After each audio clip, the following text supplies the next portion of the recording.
जन media TV में आप सभी दर्शकों का बहुत बहुत स्वागत है। आज का हमारा खास कार्यक्रम कॉमन सेंस, जो कि पूरी तरह से समर्पित है शिवसेना को, और ये समझने की कोशिश करी जा रही है कि शिवसेना का आगे का भविष्य क्या होगा और क्या ये जो अभी की स्थिति है उसके पीछे आखिर जिम्मेदार कौन है। इस पूरे एपिसोड में हम पूरी तरह से चर्चा करेंगे। तो मेरी आपसे गुजारिश है कि अंत तक आप बने रहें और इस पूरे कार्यक्रम पर नज़र बनाए रखें। घटनाक्रम आज की नहीं है। अगर कोई घटना आज घटित होती है तो उसके पीछे के जो आपके जो कर्म हैं वो आपको डायरेक्शंस देते हैं, और मेरा भी यही मानना है कि ये जो पूरी स्थिति शिवसेना की आज बनी हुई है उसके पीछे मोदी सरकार या फिर एमवीए घटक कम ये जिम्मेदार हैं। स्वयं बाला साहब ठाकरे ही ज़्यादा जिम्मेदार हैं। मैं पूरी जिम्मेदारी के साथ ये कहना चाहूँगा। उसके पीछे का रीज़न क्या है कि 2002 में आपने जिम्मेदारी सौंप दी उद्धव ठाकरे को। उद्धव ठाकरे ने अच्छा परफॉर्म किया। उद्धव ठाकरे के परफॉर्मेंस के मद्देनज़र आपने जो है सो 2006 में ये जानते हुए कि उद्धव कोर हिंदुत्व एजेंडा को कैरी नहीं कर पाएंगे, आपने उद्धव ठाकरे को आगे बढ़ावा दिया। राज ठाकरे हिंदुत्व की बात करते थे और उसको आगे बढ़ा ले जाने में सक्षम थे, ऐसा पार्टी के कोर कैडर भी समझते थे और आगे के लोग भी समझते थे, लेकिन आपने उसको अनदेखा किया।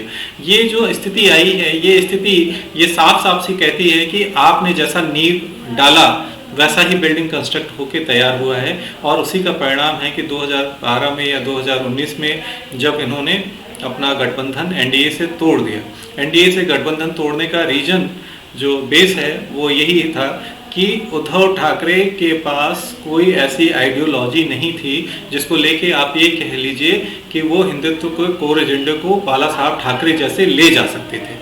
ये मैं बहुत ही गंभीरता के साथ कह रहा हूँ। आप इस बात को समझने की कोशिश कीजिएगा कि इसके लिए जो योग्य पर्सनालिटी था, जो बाला साहब जी के आइडियोलॉजीज को उसी तरह से केंद्रित करके ले जा सकता था, वो राज ठाकरे में शायद वो जिम्मेदारी ज़्यादा दिखाई देती थी।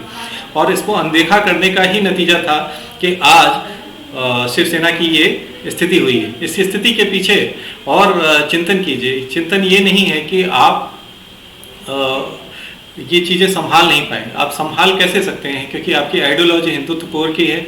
आपने इलेक्शंस फेस किया। इलेक्शंस में आप एनसीपी के अगेंस्ट में चुनाव लड़े, कांग्रेस के अगेंस्ट में चुनाव लड़े, और कांग्रेस में अगेंस्ट में चुनाव लड़ने के बाद उन विधायकों को आप फिर जब इलेक्शंस में तैयार कीजिएगा तो वो क्या कह के जाएंगे।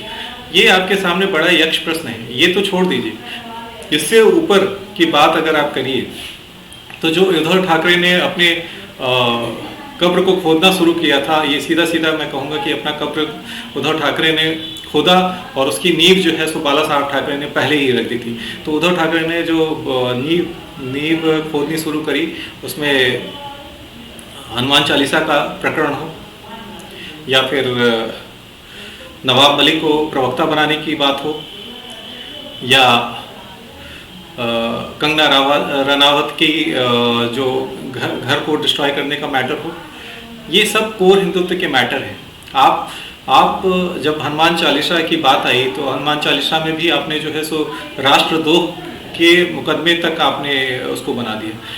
क्या ये प्रश्न मैंने कई जगह पे सुना कि क्या बाला साहब होते तो ऐसा होने देते, लेकिन मेरा ये मानना है कि बाला साहब ने ही ऐसा करवाया है, क्योंकि अगर उनको ये इस बात का पूरा अंदेशा था, उनको ये पूरी बात की नॉलेज थी कि उद्धव हिंदुत्व के एजेंडे से भटक जाएंगे, क्योंकि उनका इंटेंशंस वो नहीं था जो कि बाला साहब जी का था। ये उनको अच्छी तरीके से ज्ञात था।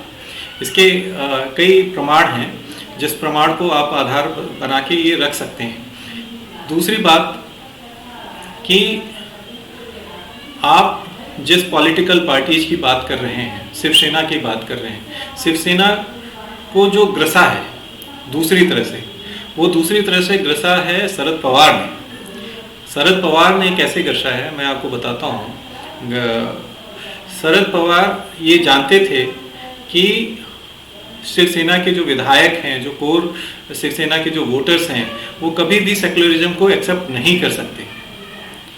ये बात शरद पवार को अच्छी तरीके से पता थी और उसी बात का इन्होंने फ़ायदा उठाया। उन्होंने कहा कि ठीक है, आप शासन व्यवस्था में आइए, शासन व्यवस्था कीजिए, आप प्रधानमंत्री बन जाइए, लेकिन काम आप हमारे करेंगे। और काम जब आप उनके करेंगे तो होगा क्या, वही जो आज हम देखने को देख रहे हैं कि आपके एकनाथ शिंदे जो हैं सो बागी हो गए। क्यों बागी हो गए? क्योंकि उनको जनता के बीच में रहना। आप जनता से प्रॉमिस करके आए हैं हिंदुत्व के कोर एजेंडे के साथ कि आपने मोदी और शिवसेना के बाला साहब ठाकरे के फोटो को साथ में लगा के उसके बाद जनता से आपने वोट मांगा और उनके अगेंस्ट में मांगा। और आप काम क्या कर रहे हैं? पाल घर के साधुओं की नृशंस हत्या पे आपने कोई कार्यवाही नहीं करी। पुलिस के रहते हुए इस तरह की नृशंस हत्या नहीं होनी चाहिए थी, हुई। तो जनता तो देख रही है, आपके कैडर के लोग भी देख रहे हैं और कैडर के लोग काफ़ी प्रबल हिंदुत्ववादी हैं। अगर हाँ, ये आप इम्प्लीमेंटेशन तब कर सकते कि आपके विधायक कुछ कम होते, आप कहते कि चलो ठीक है यार 2 4 5 6 चले जाएंगे तो कोई फर्क नहीं पड़ता। लेकिन आपके पास 56 विधायक थे और 56 में से 56 आपके कोर हिंदुत्व वाले एजेंडे वाले थे। तो ऐसे हिंदुत्व के एजेंडे के साथ अगर आप जा रहे हैं और काम आप एकदम एंटी हिंदुइज्म के साथ कर रहे हैं तो आपको भुगतना तो पड़ेगा ही। तो इसके दोषी जो हैं सो मैं नहीं मानता कि बीजेपी या फिर मोदी सरकार हो सकती है। इसके जो कारक है उसमें सबसे बड़े कारक जो है सो बाला साहब ठाकरे हैं, दूसरा कारक एनसीपी है और तीसरा कारक स्वयं उद्धव ठाकरे हैं, जिन्होंने इस पूरे क्रियान्वयन को अपने आंखों के सामने होने दिया। और बीजेपी जो इन्होंने हिंदुत्व के कोर एजेंडे पे जो शिवसेना खड़ी थी उसको ढहाने का पूरा प्रयत्न किया। इस एपिसोड में इतना ही। नेक्स्ट एपिसोड में हम फिर मुलाकात करेंगे, तब तक के लिए मुझे इजाज़त दीजिए। जय हिंद।